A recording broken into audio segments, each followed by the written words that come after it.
Good morning, y'all. It is Tuesday, the 18th of February, 2025.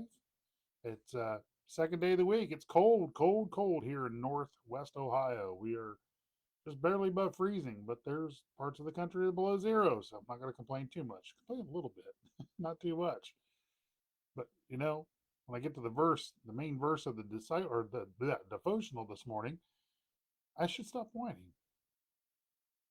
I should stop complaining. I should stop whining. I need to act like a man.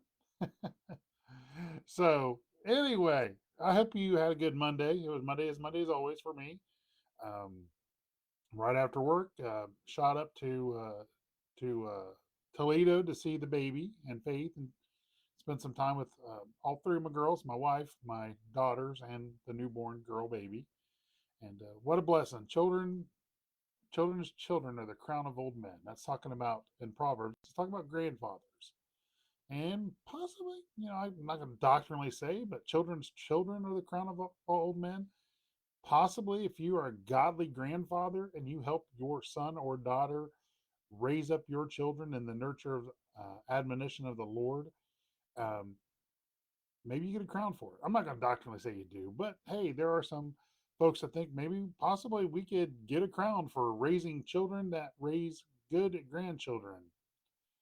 So yeah, it's hard to believe that little Hope is here. And my our daughter Faith, they named her and her husband named their daughter Hope. And so I told her, I said, well, naturally it's Faith and Hope. If you have another daughter, you better name her Charity. That way, it'd be 1 Corinthians 13 there, charity chapter. There it is, love in action. Anyway, all right. So we are going to pick back up with 1 Corinthians 16, starting in verse 10. We're going to read through verse 13, maybe touch on 14, but probably not.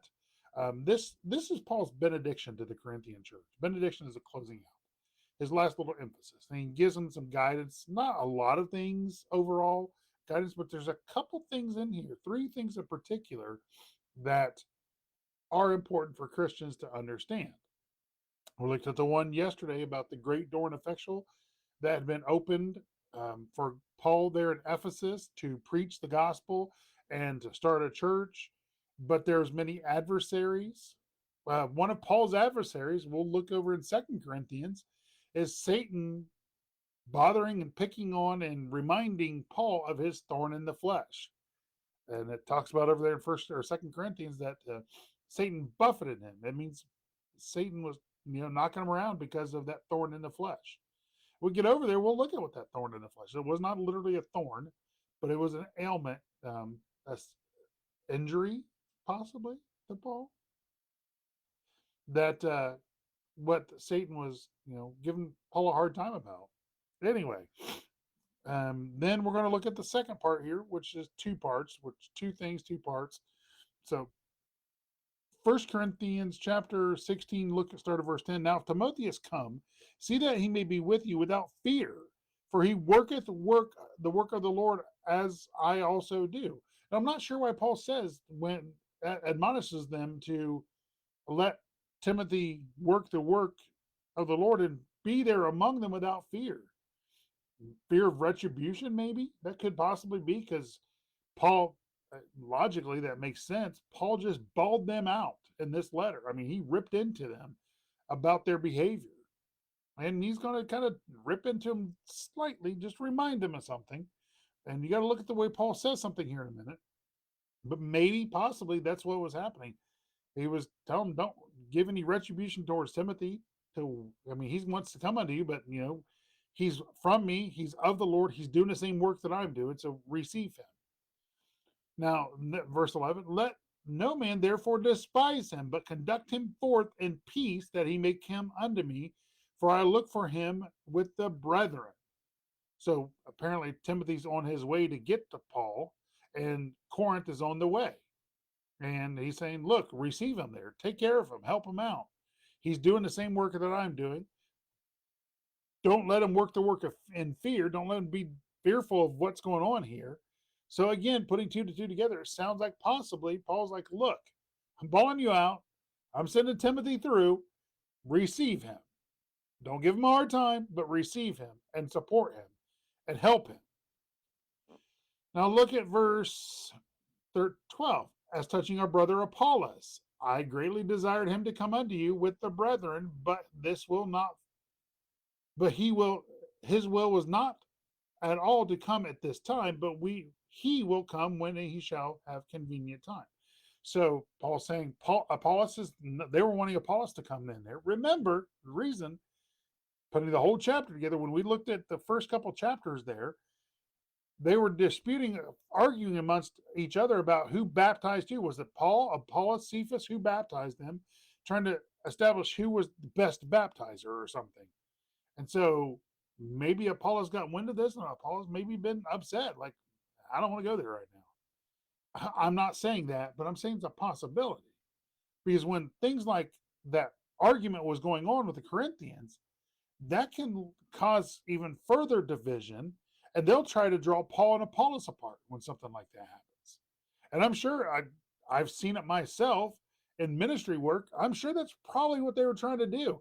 When they were sowing division among each other, who got baptized by who, they were probably trying to, get Paul or Apollos to stand up and say, "Hey, I'm the better one."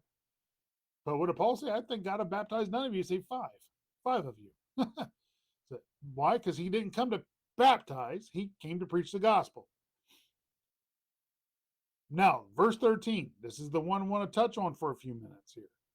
Watch ye, stand fast in the faith, quit you like men, be strong.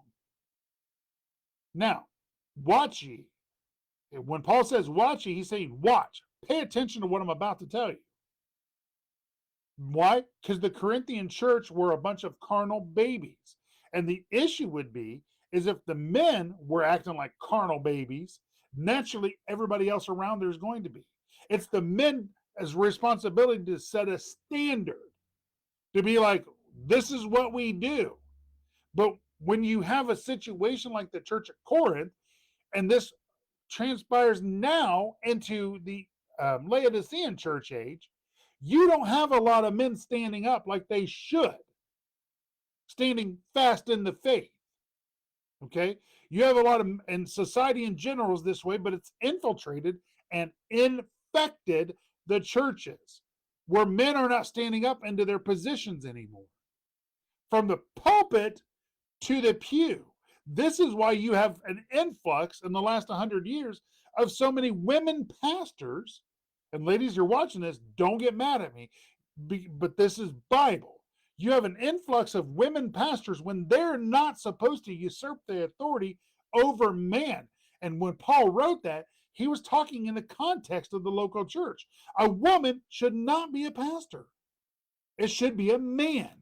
But the problem is, you don't have a lot of men nowadays standing up and saying, "Here am I, Lord. I'm going to serve you. Lord, if you want me to be a pastor, Lord, show your will for me. Call me to be a pastor."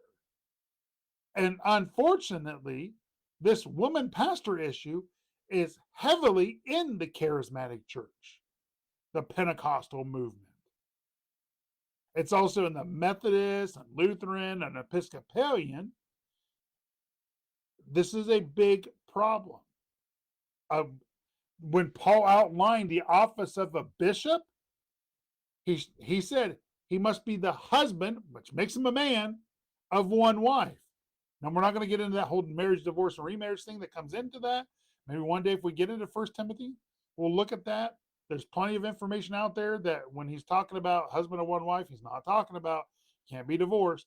However, in this context right here, from the pulpit to the pews, you were having effeminate men.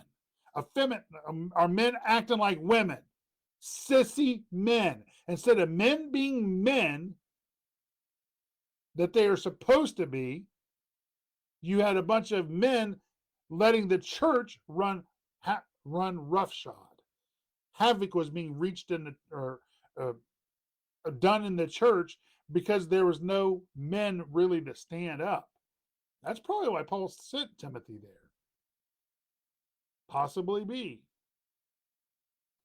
Paul bawled them out for their behavior for multiple chapters. I will dare say that even 13, 14, and even 15, he's letting it rip into them a little bit. And he does right here. Watch ye. He says, pay attention. Stand fast in the faith. Stand firm in the faith. Quit you like men. That phrase, quit you like men, that's an old English phrase. It means act like a man. Stand up, act like a man that you are supposed to be. Be strong. That means stand up, be courageous, be there for a fight if needed. What you have today in society is a bunch of men starting in the homes and all the way into the churches, letting the women control everything. They're not standing up and acting like men. And because of that, they're weak in the faith and their homes are a wreck. Stand up, men. I'm guilty of this in my own past. And when I finally got my act together, it was too late in the family situation that I was in. So I can relate to this. Satan's going to come in and do everything he can to knock out the man from the church to the homes. Because if he can knock out the man in the church or the homes, he knows he can control so much more. That's why it's important for husbands and wives to really study Ephesians 5. Because Paul talked about a mystery in Ephesians 5. He was giving the order of the home, but he was giving it as speaking as Christ in the church. There's some things to really understand there. All right, that's all I got for you today. Men, stand up. Stand up for Jesus. Stand up for your homes. Our world is a mess. We need men to stand up and be men. Hope you have a great day. God bless y'all. Lord willing, we'll talk to you tomorrow.